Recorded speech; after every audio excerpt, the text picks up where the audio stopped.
كم قيتوا وماريكم تاك ما وسعت راسه وقلت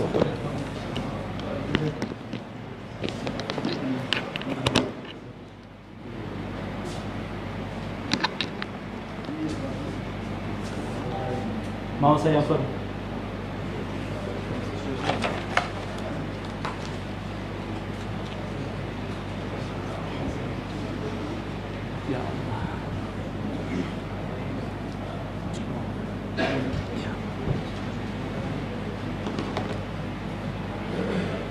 براوشمان بناوی ئینستیتیوتی ژیانی گەرمانەوە بەناوی دێوەی ئوستابی بەڕێزەوە زۆر زۆر زۆر زۆر بە خێراتنی بەڕێزکار شێزاد هەولێرەوە لە دەشتیدانیناوە بۆ پێشکەشکردنی بابەتی گرانفرۆتێ بە دوای ئینشاءڵڵا سوودی لێبووین و بەتەمایە تورکیان جنابتان دویستان بە سیتون ئاساندنی معروف هاوارە بزانن کە دکتۆر ئەندامی ئەنجومەنی گشتی ئینستیتیوتی ژیانە واتێکێکە لە بەڕێوەرانی ئینستیتیوتی ژیان بس ئەو خم بدەن بس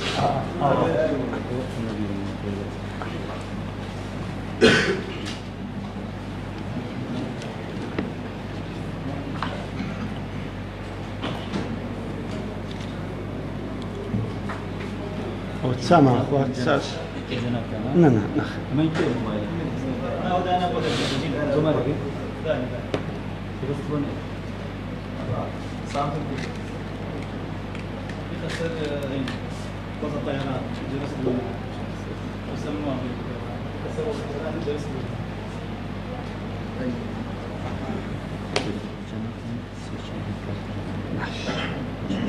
زور ماشي بس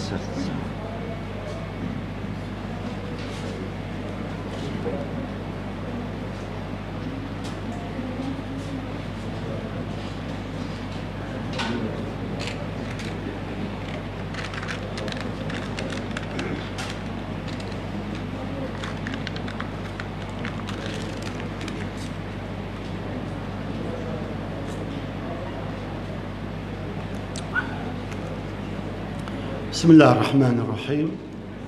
الحمد لله رب العالمين وصلى الله وسلم وبارك على سيدنا وحبيبنا محمد وعلى آله وصحبه أجمعين پێشەشی زۆر خۆم بە خۆشحاڵ دەزانم کە لەو خیوەتگایە قشت و جوان و ڕێک و پێکەدا بەشداری لەگەر براو خۆشکانی خۆم لە کەلار دەکەم. طبعاً ئەو بابەتی کە بۆ منیان هەڵبژاردووە بابەتێکە لەسەر پرۆسەی زەواج، زەرورەتی پرۆسەی زەواج لە ژیانی گەنجدا. طبعاً ئەگەر دیقەت بەیدەینە ئیعلامی ئێستا بە وردی تەمەشایەکی ئیعلامی علمانیەکان و ئەوانەی کە بەڕاستی ئەو میلەتە بەرەو ئاراستەیەک و عقارێکی خراپ دەبن، ئێستا فکرەیەکی تەڕح دەکەن لە بۆ گەنجان کە گەنجی ئێمە زۆر خولیای ژنهینان نەبن، زۆر مەیل و عشقی ژنهینانیان نەبیتن. دەبن خۆی لە خۆدا ئەمە ژەهرێکی زۆر کشیندەیە کە لە ناو گەنج و مێشک و فکر و زەینی ئەو خەڵکە بڵاو دەکەنەوە. لەبەرەوەی بەڕاستی تاقە شتێک کە ئۆمەی لەسەر ڕاوەستا بێ، تاقە شتێک کەوە بەڕاستی ڕەوڕەوەی ژیانی تێدا لەسەر وەستا بێ ژنهینان و کز بەشودانە. چکە ئەم قەزیە مەسئلەی ژنەهینانی گەنجان و مێرنەکردنی کچان و شیرینکردنیان لە ناو دڵیان و هەروەها تەتەور پێکردنی بە ئیعلامەکاندا خۆی لە خۆیدا کارەسات و نەخۆشی و بەڵا و میحنەت و نەخۆشێکی گەلک زۆری لەگە خۆی دەینیتن. بەسە ئەو ئەوروپیانە بە خۆیان لە دەستیدا ناڵێنن، بەسە ئەو ئەوروپیانە کە بۆ خۆیان عاقڵمەندەکانیان زیرەکەکانیان بەڕاستی هاواریان لێ هەستاوە کاکە کە ئەمە شتێکی غەڵەتە ئەو فکر و ئەو سەقافەتەی کە لە ناو ئێمە بڵاو بووتەوە. جا بۆ ئێمە بە زەڕوریمان زانی ئەو مەسئلە لە ڕوانگەی شەرعەوە تەمەشایەکی بکەین و تۆزێکیشی لەسەر باز بکەین. تەمان خوای گەورە ئینسانی کە دروست کردووە تاقەیەکی حەیەوی زۆر سەیری تێدایە. ئەو تاقە حەیەویە وە لە ئینسانی دەکە کە ئیش بکە، کە هامشۆ بکە، کە حرەکە بکە، کە بجوڵێتەوە، کە بەردەوام بی لە ژیاندا. ئەم تاقە حەیەویە لە دوو شت خۆ دەبینتەوە،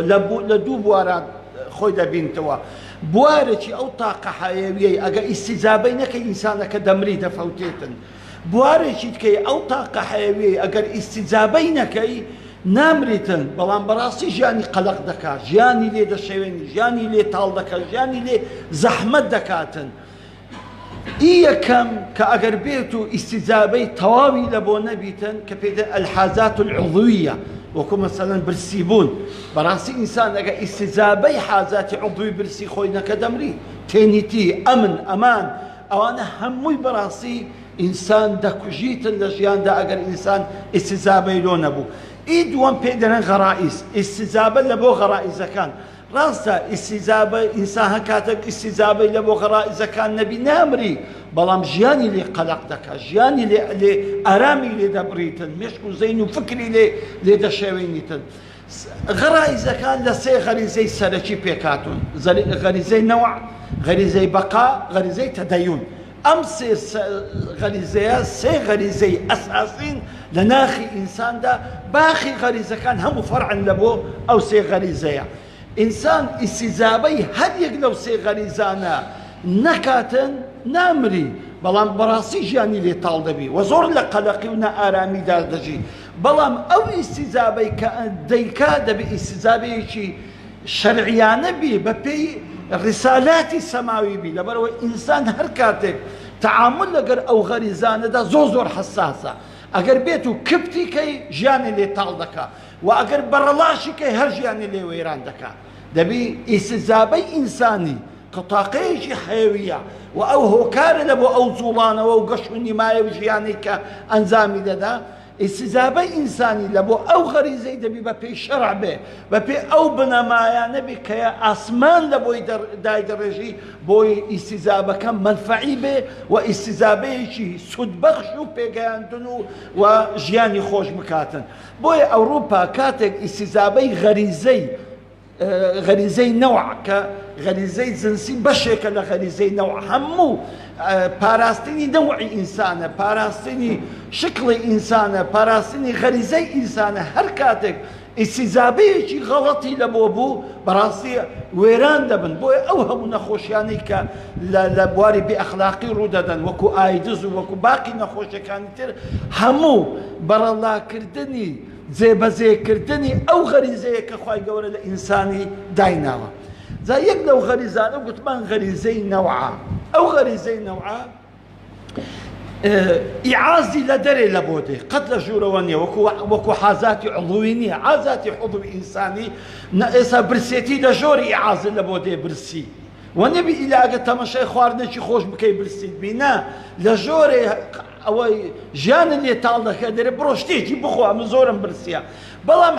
بەڵام غەریزە وە نییە غەریزە لە دەرێ ڕائیعازی لە بۆ دێ یان ئەفکارە یان مەشاهید و دیتنە ئەوانەیە وە لێ دەکاتن کەوە ئەو غەریزەی ئیستیجابەی لە بۆ بکەیت جا غەریزەی نەوە کە غەریزەی جنسی بەشێکە لە غەریزەی نەوە لە دەرێ ڕائیعازی لە بۆ بێ ئەو ئینسانە هەست دەکاتن کە دەبێ ئیستیجابەی ئەو غەریزەی بداتەوە جا بۆیە تەمەشا بکەن سوبحان الله لە بۆ گەنج بەڕاستی دەبێ ئیستیجابەی ئەو غەریزەی بداتەوە بۆی ژیانی ئارام بێ بۆی ژیانی خۆش بێ بۆ ئەوەی بەڕاستی بتوانێت لەسەر ئەم زەویە ئینسانێکی بە منفعەت و سودبەخش و صاحب ڕیسالە بێتن بۆیە ئەوانەی کە ئیستیجابەیەکی غەڵەتی ئەو غەریزە دەدەنەوە هەموو ژیانیان تەختیم دەبێ یان بە قەلەقی و یان بە نەئارامی و یان بە ئینتیحار و یان بە نەخۆشی سەردەنێنەوە جا بۆیە لە شەرعدا سوبحان الله زۆر بە وردی تەمەشای ئەو مەسئلە کراوە بۆیە ئەگە تەمەشای قسەی عولەمایان بکەین ضرورەتی ژنهێنان لە چەند خاڵێک تحدید دەکەن ئەم خاڵەکانم نووسیتەوە یەکێکی باز دەکەین یەکەمین شت ژنهێنان لە ئیسلامەتیدا سونەنی هەموو پێغەمبەرانە ئینسانیش فەبیهوداهم ئیقتەدێ خوای گەورە دەفەرمێ ئەوانە پێغەمبەرانن دەی ئێوە بە هیدایەتی ئەو پێغەمبەرانە ئیقتیدا بکە بە ڕێو شوێنی ئەو پێغەمبەرانە ئیقتیدا بکە و بە تایبەتی سنتێکی زۆر مؤکدی پێغەمبەری خۆمانە صلى الله عليه وسلم بۆیە پێغەمبەر فەرمووی عليه الصلاة والسلام لە فەرمودەیەکدا دەفەرمێ النكاح من سنتي فمن لم يعمل بسنتي فليس مني أما حديث ابن ماجه روايتي كده دفرمي حديثي صحيحة النكاح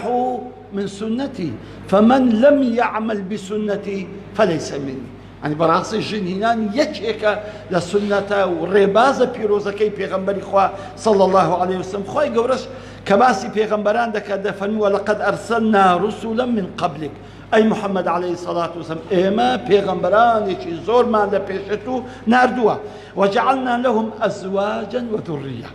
وسمان كل إما وجعلنا بجعل خواي قبرة إما مالو من دال من بيبخشيون جوا إمام قرطبي لتفسير أو آية ده در أو الدليل لبر أو كوا جنينان ترغيب يشي زوري لسرو وبنصي أو آية السنن هم بيغمبران أو خالي كم خالي دوام براسي جنينان هوكارا بو بدسناني رزامدي خو بهش يعني أجر الجنز ده خال خرازيكا براسي ده بهشتي برين بدس بيني دبي زور حول بدا وبتزديش لمرحلة شي زوج يعني خويدا بروسي هاو بها أو سري زيبكا سكر بي جنبيني كسيج بي ميردبكا تماشا أو آياتي عظيمة بكي خواي قورا أفرمي جنات عدن يدخلونها أو بهشتي كناوي عدنا كيقدر هرب بهشت خوش كان لدواي زنة الفردوس زنة عدن دي لخوشي ولا لو خوشو بختوريك خواي قورا لوي دانا دفرمي إما أو بهشتمان لو داناون كعدنا وأسنناوي شي دستناوي ومن صلح من آبائهم وأبنائهم ومن صلح من آبائهم وأزواجهم وذرياتهم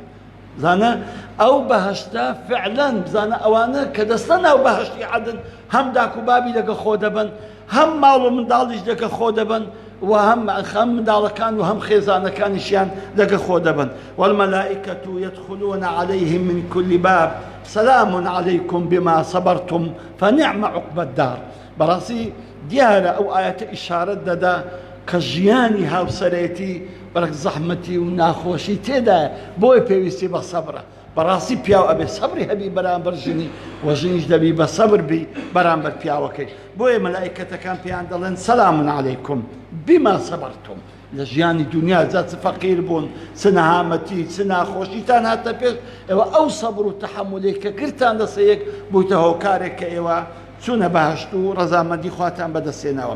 خالشي تر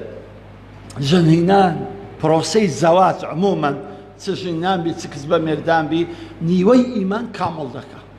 براسي أو روكش إنسان دبي حول بدا برو كمال إيمان بسيطن سكو إستا شر إيمانا براسي إستا شر إيمانا بهمو نوعك بهمو وسيلك وبهمو زورك براسي شر إيمان دكليتن أنا أو إيماني كلنا ودلي أو تشيشو أو قراني إيما هي براسي أوش دربين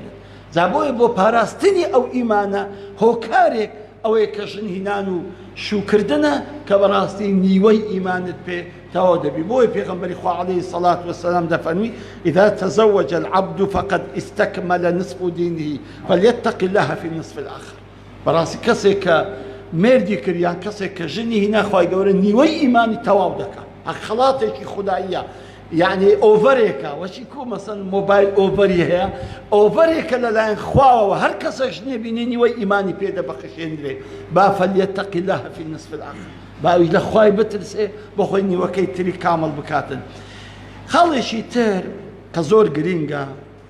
عندك كاس كناوي رجني بيني لا ترسي اوي كمان مستوى والله ام بخو ما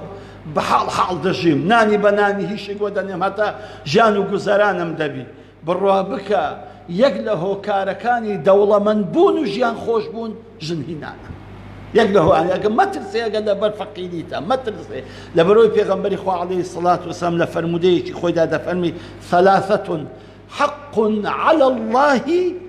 عونهم سبحان الله يعني حق لصر خواي طبعا هيك كاتك انسانات واني حقك لصر خواي قورداني هيك كاتك وي انا والله قال لي بيغمبري خو عليه الصلاة والسلام افرمي سيكس حق لسر خواي قورا كيارمتيان بداتا حق لسر خواي قورا يارمتيام داتي يشان المجاهد في سبيل الله يكم كمجاهد يكذا بيناوي خوا زهاد دكا دو عبدك ديوي مكاتبة بكا مثلا دريتا أو قوركي خوي چەند پارە دەمێ ئازادم دەکەی مەسەڵەن درێ کاکە دەفتەرەکەم بدێ دادەفەرمی حەقە لەسەر خوای معینی ئەوەی بیتن مادام دەیەوێ ئازاد بی سێمین پێغەمبەری خوا عەلەیهی سەڵات وەسەلام دەفەرمێ الناکح الذی یورید العفاف کەسێکە کە دەیەوێت ژن بینی یان مرد بکاتن بەڵام بۆی پاک بێ بۆی دوور بێ لە گوناح بۆی تووشی بێشەرعی نەبی حەقە لەسەر خوای گەورە یارمەتی بداتن باش احتمال برما مسامك كسمك كسانك ما ندي توجني هنا فقير تربوا بالراب كان نيتي ضلي تواب نبوا نيتي ضلي تواب نبوا بو امامي ابو بكر رضا ورحمتي خالبي لفرموديش خوي دا فرمي اوي خواي قوره لتوي دوي زيبك اوي لخوات دوي دداتي يعني اتو نيتي تبي باك بكشن دني هيت مقصد ايش النبي تنها او بباكي بيجي بباكي بمنيته دور بي لبيسي جناح او نيت بي لشين هنا نشو كردن خواي قور حق لسري كوايار متين بداو دوله من بكاو لوزني فقير ودسكورتي نزات بدات زان براسي كواته يقده هو كاركاني كانسان حالي بي خوش دبي جاني بي گزراني خوش دبي جن هنانا خالي شي تر اويا كبراسي باراستني نوعي إنسانة أو زوربي معزم إسا يقدو شيشاني كلا أوروبا هي انقرازي نوعي أوروبيا نوعي أوروبي انقرازك بس إلا ألمانيا إحصائية كان كليا دلان هزا حتى صالي 2005 ألمانيا كان دبدا أقلة دبدا يعني دبدا أقلة لنا وشاري خويا خلشي غيري ألماني دبتا زوري خلشي ألماني يعني أتو أصلي ألمانيا كان نامنا وندبن أو قورترين شيء أوروبا كيستحيتها حتى فيديو أو قلت فيديو كمديد تقريبا 20 دقيقة بس شهر بشاري أوروبيا كان دكا والله بولاتي أوروبيا دكا نسبيا تنبروا إذ محلالوا لنا وتسونوا فوتانا دي كواتب براسي نوع إنساني بودا من يك كزواز طبعا يقدر هو كاركاني أوانسيا كوا نكسة كان يميرد كان نكورة كان ينجندين حتى السويد كخوشترين شاري أو أوروبايا سطا شيرتي مع احتراماتهم لبو برتسو سفي أو خوشكا قورانا سطا شيرتي أفرتا كان لقى صيدجي سطا شيرتي أفرتي سويد لما لقى صيدجي مير إيشي بميردنيا زانا أو خطريي أخوش دمريتن دواء برو تمشي أوروبا بكام بخوم تسوما براسي نسبة اختياريان قلق زورا نسبة اختياريان بتمنى كان ينقلق زورا أوش كارثاته ومن داليش زور كما نسبة اختيار الزور بي من داليش النبي أو برامي قراصتي أوتوماتيشية زيك يقدر كاري ماني نوعي إنسان وخاصة المسلمان أو هيك وبشن هنانو بشو كردنا خالي شيتر باراستني نسبة عزيزام أو زور حساسة تزاني خلق أو شويناني كشري ليا أو شويناني ككشتاري ليا دزاني چه أو خلقي كد خلقي دا كجي چه أغلبي أوانن كداكو بابيان ليا همو دولة بيشكوتو كان تصدقان أو من دالة بيجيان خردكانوا تقداريان دكان فير شريان دكان وفعلا باشا بريان ددنا جاني أو خلقو دشان كجن زور بابي الرحمن ديان كجن زوري أو شويناني كإستا شري ليه شري خويناوي همي أو من دالة بأصل فصلانا نكوا بپرورديان كردينو وهروا فير زلام كشتنيان كردينا زانا أم خطري حتى إيران بخوي يقلو شيشاني إيران كهيتي من دالي متعايا يقلو شيشاني كالبيدا ناليتن ميزاني إيران كبيدا نالي ميزانية مالية كبيدا ناليني بخيو كرديني من دالة كان متعايا رفسنزاني بيش أوي بمري تصريح كده قلتي 1 مليون من دالي متعايا حكمة بخيوي دكا أما كارثات برام أما كارثاته بوي نسب ديار بين نسب كاكاتو شيء أصل شيء كوري شيء مامد خالد أخناكري كسك بيداري وكو إنسان بي هيس أصل فصل ديار نبيتن كو أخيري أوانا هم مجرمي على درسي أوانا هم شركاتي قورا دولتي الزبلاح أوانا دكرنو تدريبي عن دكنو بجاني أو خلقيان دادا دنو هزاران خلقيان في إبادة دكنو دكوشن زەبزانە بۆ ئەوەی بەڕاستی نەسەبی ئینسان دیار بێ ئینسان بەچە ئینسانە بە نەسەب جا بۆی لە ئیسلامەتیدا زۆر ئیحتیمام بە نەسەب دراوە زۆر حتا یەک لەو کەسانەی کە نەساب بوو ئیمامی ئەبوبەکر بوو مەشهوور بوو هەموو تیرە و تیرە بە تیرە بەتن بە بەتنی عەرەبەکانی دەناسی بەداخەوە ئێستا زۆر کەم بووە ئەوە کاڵ بووە ئێستا وەختی خۆی لەوەی ئەسڵ و فەسڵی ئەو ئینسانە بە دیار بکەوێ دەبایە نەسەبی دیار بێتن دەبایە نەسەبی ئەو ئینسانە دیار بێت خاڵێکی تر بەڕاستی هەر کاتێک گەنجەکان ژنیان هینا وە کچەکانیشیان شویان کرد ئەو ئومەتە ئەو موجتەمەعە دەپارێزرێ یەک لە ئینحیلالی خوڵقی بەڕاستی بەدئەخلاقی و بەدڕەوشتی و نەخۆشیە پیسەکان لەو حاڵەتە توش دەبیتن کە کەنجانمان ژنێنێنن وە کچەکانیشمان مێر نەکەن بەڕاستی تووشی ئەو حاڵەتە دەبی بزانە ئەو عددی توشبووانی ئەوانەی کە بە بێ ئەخلاقی توش بوونە بزانە عددیان چەند هائیلە ئەم چوومە کۆنغۆی طبعا کۆنغۆ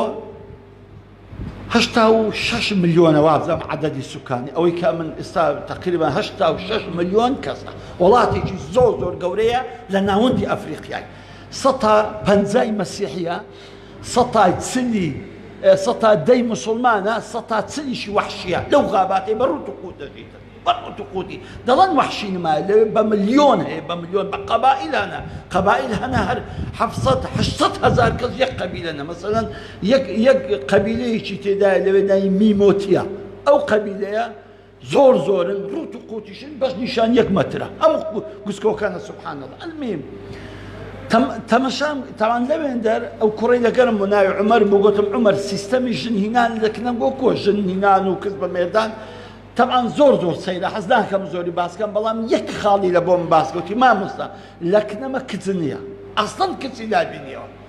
ئەو هەموو کۆنغۆی 86 ملیۆن کەسە بگەڕێ کچەکی نابین هەموو ژنە هەمووی بێسەر و بەر بووە تمەدی کوژ نێدەینن گوتی وەڵای ئەمە یەکەش نێدەینین بەس دەیبینە مختبەری بزانین ئایدزیتیان هەر ئەوەندە شەرتەمان هەیە بەس بزانە ئایدزیتیانە ئەگەنە هەزار بێ ئەخلاقی پێشەوی کردیە سبحان الله بزانە ئەگەر تەمان ئەوە سەقافەی فەڕەنسیان لەناوە فەڕەنسا ئەو ئیبادەی کردن بەو سەقافە پیس و بۆ گەنیەی ئەوانی ئەو هاالێ کردکەوە بەخۆیان هار و سەرشێتن ئەو زەوەرە سەقافەتی فەڕەنسیشان بکەوتە ناوێ هەزیاتر بێسەر و بەردەبن لە سبحان الله ئەو دەیگوت عدەدی ئەوە نسبەی ئایدز لە ناوەمە سەتاسیە بەس بڕوا بکەوەنی ئەوە ئیحساییە حکومەتیە یعنی حکومەت دەڵێ سەتاسیە بەس بڕوا بکەوەنیە قەناعەتم وایە 150 ئایدزیان هەیە ئافرەت و پیاوەکانیان هەموو سەبەب چیە لەبەرەوەی بەڕاستی ئەوان یعنی وە نییە وەکو ئیسلام دەڵێ کچەکان زوو بەشوو بدەی و وە کوڕەکان زوو ژنێ بینیتن جا بۆیە بەڕاستی کۆمەڵگا لە کۆمەڵ شتێک ئەپارێزی داری خێزان کاکە هەر دەوەرێ ئەگەر کوڕژن نەینیتن و کچ مێردینەکە خێزان هەر دەوەرێ تاقە هۆکارێک کە کۆمەڵگای دەپارێزی خێزانە خێزانش خێر دەبی کابراژ نێبینی و کچ مێردی بکابزە خێزان دروست دەبیتن کەواتە یەکەم هێلانەی دروستبوونی کۆمەڵگات وێران کرد ئەوزە کە وێرانت کرد ئەم کوڕە گەنجە ئەم ئافرەتە کە دەستە دەرێت تووشی 100 بەزم و ناڕەحەتی و نەکبەتی دەبیتن لێکەواتە ئەوە هەموو هۆکارن لە بۆ جەریمە توش بە مخەدرات توشبوونی نەخۆشی توشبوونی کاریسە هەمووی هۆکارەکەی دەگەڕێتەوە سەر ئەوەی کە بەڕاستی ئەم کوڕە لە عائلەیەکی ئیستەقرار ناژی و ئەم کچەش لە عائلەیەکی ئیستەقرار ناژی نە ئەم کوڕە ژنی هێناوە بۆی ئارام بێ نە ئەم کچەش مێردی کردووە بۆی ئارام بێ هەموو ئەو مجریمانەی کە ژیان نامەیان دەخینەوە هەمووی بزانە وەڵەوە منداڵ بۆ داچی تەلاق دراوە منداڵ بۆ بابی بەجێهێشتووە لەکن داچی ماوە داچی مێردەکی کەی کردەوە پاشان ئەویش خراپ بۆ لەگەری بزانە هەمووی هەموو بزانە ژیانی ئەو مجریمانە بخوینەوە کە ئەو فلان کەس ئەوەندەی کوشتیە ئەو ئەوەندەی کوشتی هەمووی حتى ئەوروپیەکان مەقسەدمە بزانە هەموویان لە تێکچوونی شیرازەی عائیلەیە کە عائیلە تێکچوو ئیتر چاوەڕوانی هەموو نەکبەتی و نەخۆشی و زوڵم و خراپەیەکی لێ چاوەڕوان بکە کەواتە گەورەترین هۆکار و پاراستنی ئینسانەکان بۆ دوورکەوتنەوەیان لە نەخۆشی لە دوورکەوتیان لە جەریمە ئەوەی کە بەڕاستی دەبی کوڕەکان ژن بین و وا کچەکانی ژمێر بکەن. خاڵێکی تریش کە زۆر مهمە بەڕاستی ژنهێنان و شوکردن سکونای ڕوح و نەفسە. براستي سكناي روح النفس لو يخوي جورها بخوي ومن آياته أن خلق لكم من أنفسكم أزواجا لتسكنوا إليها. براستي أتم با مثالك بينوا تنكز ليرة جني هي تنكز ليرة بس أتو باشا دي أو كان أي أوتسا تنكز شو يكروا بزحمة كشون أي باشا بزانا بام نمونشي بو براي بينو كجني هناوا أو كجني هناوا أو كجني هناوا هل الريك دستوا مالي هل بين دركي مالي كده سبحان الله حسب سكناي يجي زور دكا براسي هر ما ديبوني لجيانه دستدري بس مجرد سلام كردني لبو خيزاني وجواب دانا وي خيزاني لبو سلامكي برواب كنيوي ما ديبونكي لبير دسي باشوي كدادا نشيو ماليشي قرم وقرو خزمتيشي جوان ونانيشي بإسحاد دكوا براسي مشكو دماغ ونفس روحي أو إنسان آرام دبي بلام أقل أو إنسان شوينيش أو آرامي نبي برام بس دبارز لي لزريمة بس دبارز لي لك مشاكل بس دبارز لي لشتيتك هموي هوكارة براسيك أو جنهنانا بيكيناني أو مالا سكناي روح وجان إنسان كان تزاني أواني الشر إذا كان زيادة الكركان إنك أواني الجنيان هي ويانا كركان بايع مخلصة هرجيش ناداتي شر خوي إذا كاتاو بلام أويك جنهنانا برخو دا باريزي برخو لبرو جني هي ومدالي هي يعني همش تيجناك وش كركي سرقرم بيتنو هم كاتك آمادة بي لبو الشر سبحان الله بزانا براسي سكناي روحه جسمه نفسي إنسان كان خالي شي ترك زور جرينجا براسي جنهنان بروسي زواج حسني شي زوزر قوية للشيطان حسني شي زوزر قوية للشيطان براسي الشيطان يعني بأنواع أشكال رجلبو خلق كيده ولا تتبعوا خطوات الشيطان بلا هر خطوي جهنمي هما هر خطوي كبراسي جنزي ويران دكاو وش كان انحراف بيدكا او يكوا دور من لبروسي زواج اما كبراستي ام كرة جنزا جني هنام او خوش كبرازا مردي كرت براسي حسني شي زوزور متينة وهوكاري شي زوزور بقوته لو باراستنيان لهمو في روحي لي شيطاني خاڵێکی تر باز بکەین ئەوش ئەوەیە پێکەنانی خێزان زۆر گرنگە لە کۆمەڵگای خۆمان کە بەڕاستی ئەو کۆمەڵگایەمان ئەگەر دەمانێت کۆمەڵگایەکی دیندار بێ ئەگەر بمانەوێت کۆمەڵگایەکی متەمەسیک بێ بە ئیسلام بمان کۆمەڵگایەکی ئارام و خۆشبەخت بێ دەبی لە خێزانەوە ڕادەست پێ بکرێت دەبی لە یەکەم خەلیەی ئەو کۆمەڵگایە دەست پێ بکرێت کە خێزانە براسي زور جرينجا إما حول بدين همو أو كرة جنزاني كدين دارن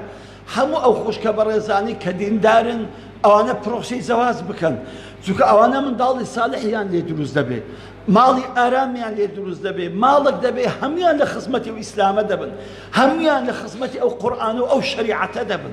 زابوي بزانه يكمن كاتك بيغمبري خو عليه الصلاة والسلام هات مديني بزانه ريخستني أو عائلاني كلنا ومدينة دا أو مالاني ريخس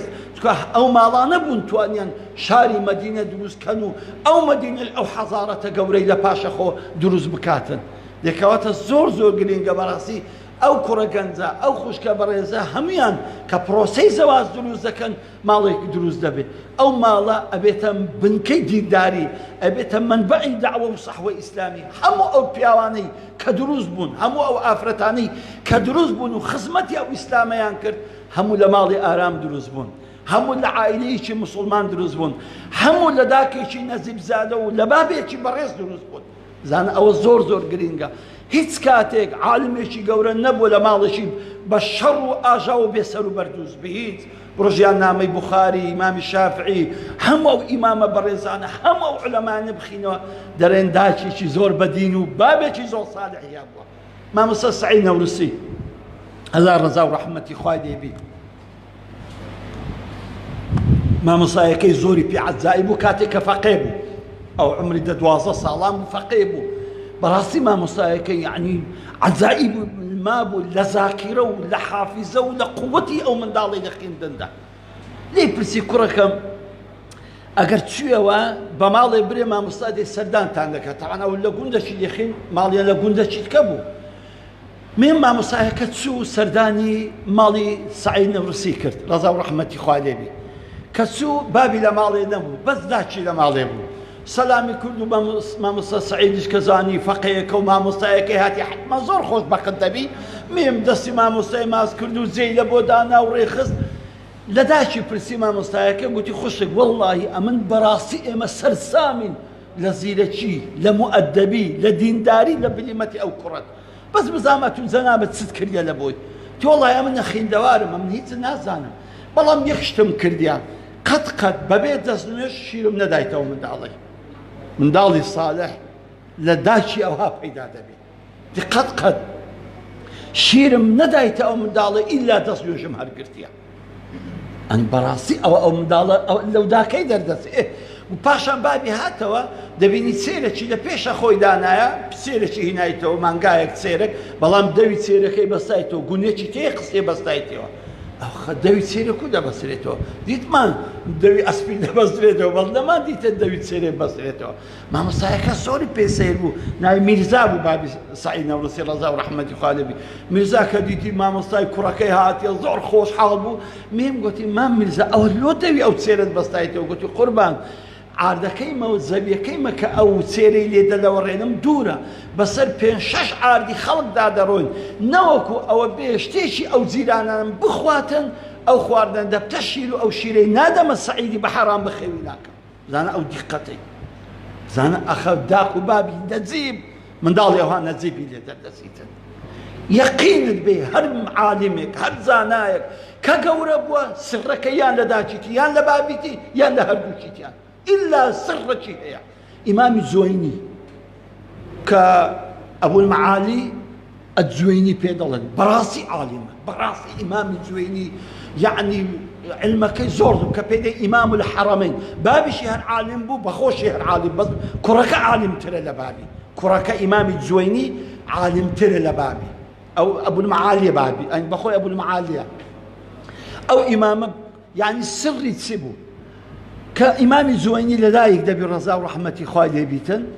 بابي دليت داشي يك رزالي دكم لينا قري هيت لو زيلانانا لو جنانا لو خصماني خومان شيري بداته إلا دبي أتو شيرك إبني لو كيقيني بو أونانك أو بيدايدك حلالة بويك أو نانو رزق روزي دين تو مالي خزانة كيدي خوادي كاتا شيرك حلالة كده دستناو دوي إمام زويني والعصر ڕۆژێکیان هاتەوە دەبینیژنەکەی لە خۆچووە و من ئیمامی زوێنیش لە کۆشی ئافرەتێکی وا شیری دەخوات تەعاان زۆر پێتێک چوو یەکسەر لە کۆشی ئەوەکەی دەرهینا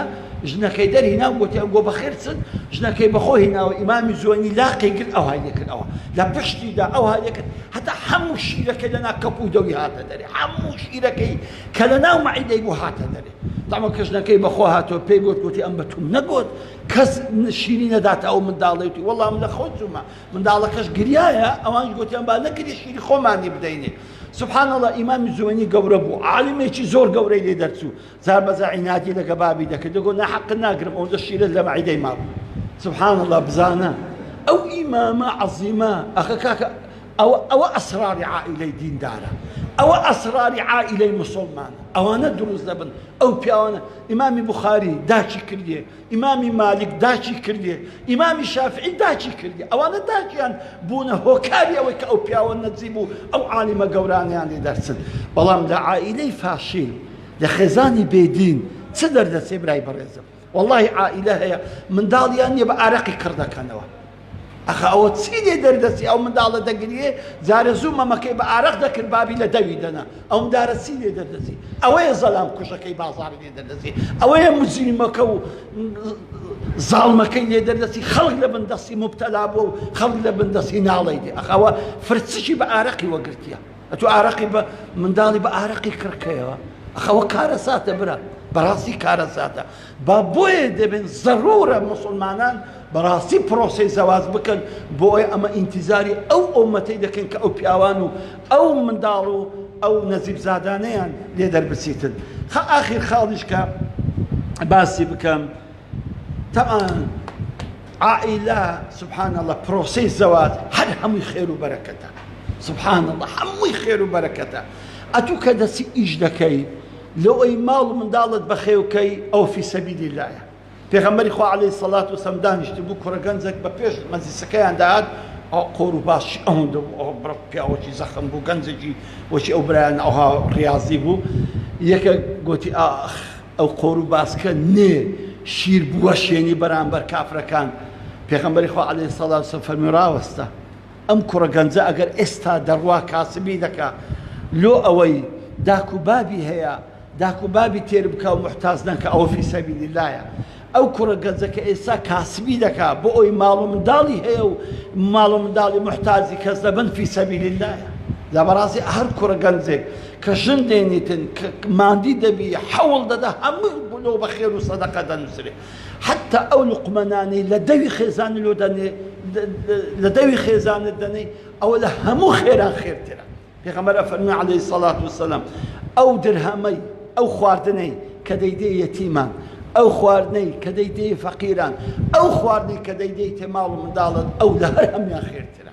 سبحان الله دەیکەواتە ڕاستە ئینسان کەسابەتی دەکا بۆ ماڵی خۆی بەڵام خۆی گەورە بۆ ئەوەی ئینسان بە عیبادەتی وە بزانیتن خۆی گەورە ئەو هەموو ماندی بوون و هیلاچەی هەموو لۆ دەکاتە عیبادەت حتا کە ئێوارێ دەگەڕێەوە ماندی زۆر ماندی کە پار دەدەی ئای ئەو ڕۆچەند ماندیمە پێغەمبەر فەرمووی عەلەیهی سەڵات وسەلام هەر کەسێک ئێوارەی کردەوە بە ماندی بوون خوا ئێوارەی لێ دەکاتەوە بەلێ خۆش بوون سبحان الله تو ماندی لە کەسابەت ماندی کە پارە پەیدا دەکەی ماندی کە نانێکی حەڵاڵ پەیدا دەکەی خۆی گەورە لە هەموو گوناحت خۆش دەبیتە لە بەڕاستی کەواتە هەموو ژیانی هاوسەری هەموو ژیانی ژن و مێردایەتی هەمووی عیبادەتە حتا ئەو منداڵانەی کە دروست دەبن دەزانی هەموو سەدەقەی جاریان ئەو منداڵێک کە قورئان لەبەر دەکا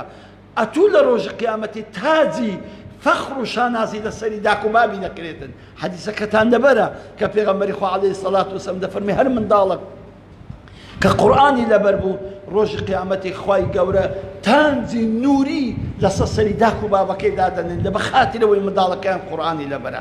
نەک ئەوە حتا منداڵەکە ئەگە منداڵەکە ژیا لە عمری خۆت ئەوە بیهاوە نیعمە منداڵێکی ساڵح و هەر چش بکات لە دەفتەری داک و بابی دەنووسرێ ئەمما ئەگە منداڵەکە بە گسکەی مرد ئەو لە قیامەتی شەفاعەت لە داک و بابی خۆی دەکاتن حتا پیاوێکی ساڵح هەبوو ژنی نەدەهێنا چەند پێیان گوت کوڕەت و لۆ ژنێ ناینی دوگە بابە وەڵڵا حەق و مافی ژنان بە من نادرێ ناتوانم ژنێ بینم ڕۆژێک نووسبوو هەستا کوڕە بۆچی ژنم لۆ بینن ژنم لۆ بینم تویان خێ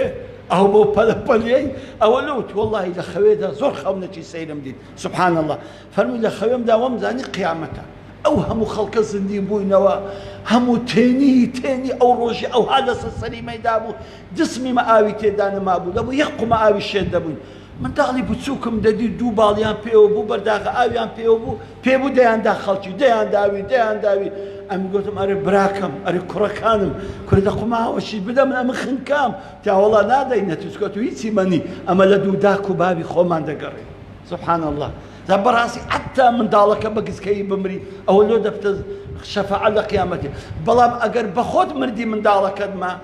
چەند زاری دوعا لۆ دەکە خوای گەورە دەرەزت بەرز دەکاتەوە لە قیامەتێ وەوەلد صالح يدعو له یەکێک لە سەدەقەت زاریەکانی تو ئەوەیە کە بەس منداڵت دوعا لۆ بکە باشە ئەگەر ئەو منداڵت داعی دەرچوو ئەگەر ئەو منداڵت حافزی قورئان دەرچوو ئەدی ئەو منداڵت مامۆستا دەرچوو هەزاران کەسی پێدەگەیان ئەوە چ سەدەقەیەکی زاری هەیە لە پاشە خۆت بەجێ تێشتووە لێکەوە ڕاستی بۆ ئەوەی ئەو هەموو خێر و بێرە لێ مەحروم نەبین بە هەمومان گەنجان و کوڕانمان پرۆسەی زەواج دروست بکەین بە ئومێدی ئەوەی کە کۆمەڵگایەکی موسڵمان و ڕێک و پێچیشی لێ دروست بیتن ئەگەر هەر پرسیارێکتان هەیە لە خزمەتتاندامە ئەگەرنا من ئەو بابەتەکە بۆەوەندە ئیکتفا دەکەم وصلی الله على محمد وعلى آل محمد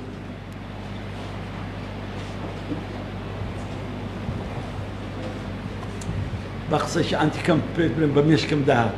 وتم ئێستا محەزەرەکەی خلاص دەکەم و زوو دەرە مامۆستا دەبینە مارەیە کەمان بدێ خۆمە مارەیمانی ئەو هەمان لێ دەکەین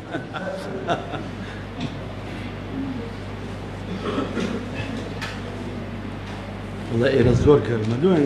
دوێن یەکێک هەرێکی دە دەقە لێرە دانیشن بزانت چەند گەرمە کەس پرسیارتان نەبوو بابەجیان دەباش ئەم گەرمامە دەسمەوە وێندەر بەخوای گەورەم سپاردن.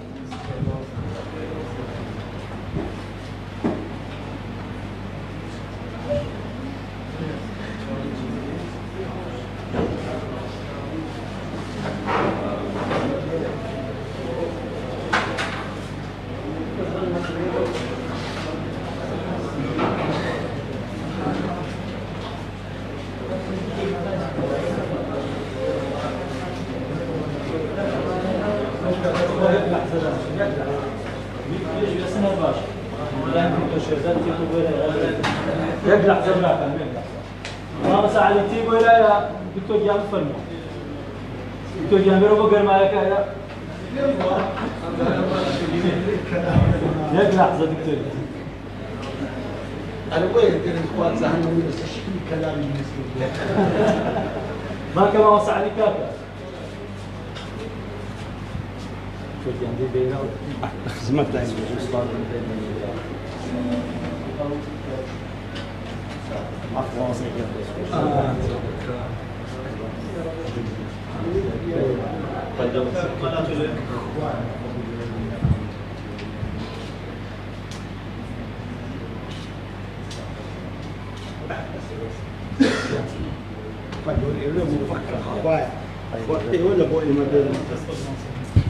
شاو كم إذا خلاص دقة كاتان باي يكون مشتان كدانشتن أما غياباتك باو جوك إن بيني ويني ودواي وسنا بيشتغل مشتان ناس يعني قطعنا دواني ناس يعني شو كبوسة